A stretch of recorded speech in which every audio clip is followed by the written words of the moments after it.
नमस्कार मेरे दोस्तों, आपका स्वागत है आपके YouTube चैनल बीके बादशाह। आज हम आपको अनुपात और समानुपात का कॉन्सेप्ट देने के लिए जा रहे हैं। और अनुपात समानुपात अगर आप सीख लेते हैं तो पूरा मैथमेटिक्स अनुपात और समानुपात पर ही है।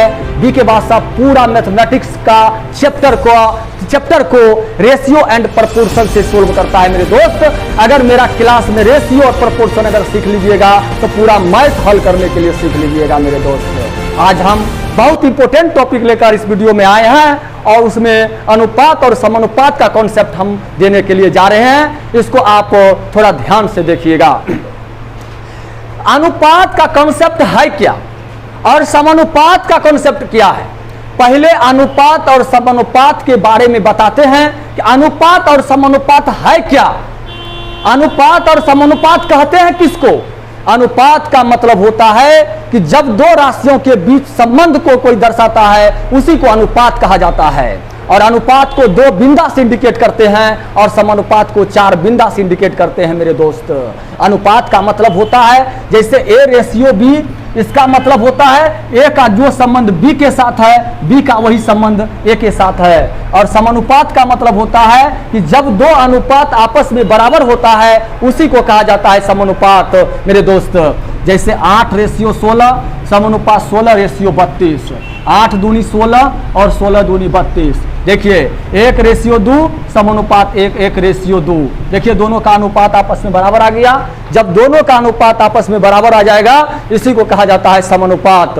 और यहाँ संबंध किसको दर्शाने के लिए दोस्तों जानते हैं, जैसे संबंध दर्शाता है दो डिजिट के बीच जो संबंध को दर्शाता है इसी को कहा जाता है रेशियो। अब हम इस पर एक लाइन दिखाना चाहते हैं दोस्त, जिसको हम रेशियो में इंडिकेट करेंगे। रेशियो में इंडिकेट आप कैसे करिएगा या ध्यान दीजिएगा। जैसे दो राशियों के बीच आपको रेशियो प्रकट करना है कि दो राशियों के बीच रेशियो प्रकट कैसे करिएगा मेरे दोस्त, इसका एक कॉन्सेप्ट हम आपको दे रहे हैं। जिन दो राशियों के बीच रेशियो प्रकट करना होगा उसमें देखना है कि का अथवा से किसमें लगा है, और जिसमें का अथवा से लगा रहेगा उसी को हम हर मानेंगे और शेष को अंश मानेंगे। जैसे हम लैंग्वेज में कुछ लिख रहे हैं बोर्ड पे, इसको ध्यान से देखिएगा और उस लैंग्वेज को डायरेक्ट हम रेशियो में परिणत कर देंगे। और उसको रेशियो में कैसे परिणत कर देंगे उसको यहाँ ध्यान से देखना। जैसे राम की आय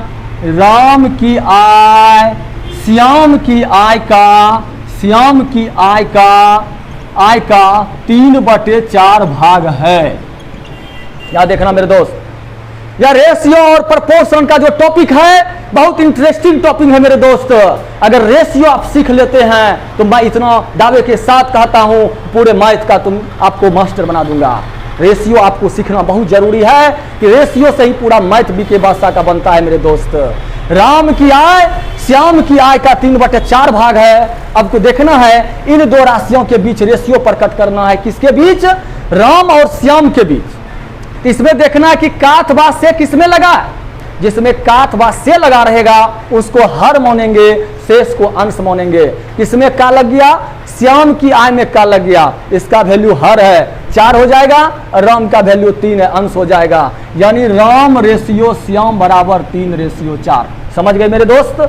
जिन दो राशियों के बीच हमको रेशियो प्रकट करना होगा उसमें देखना है कि का अथवा से किसमें लगा है। जिसमें का अथवा से लगा रहेगा उसको हर मानेंगे और शेष को अंश मानेंगे। यानी राम रेशियो श्याम बराबर 3:4। समझ गए मेरे दोस्त?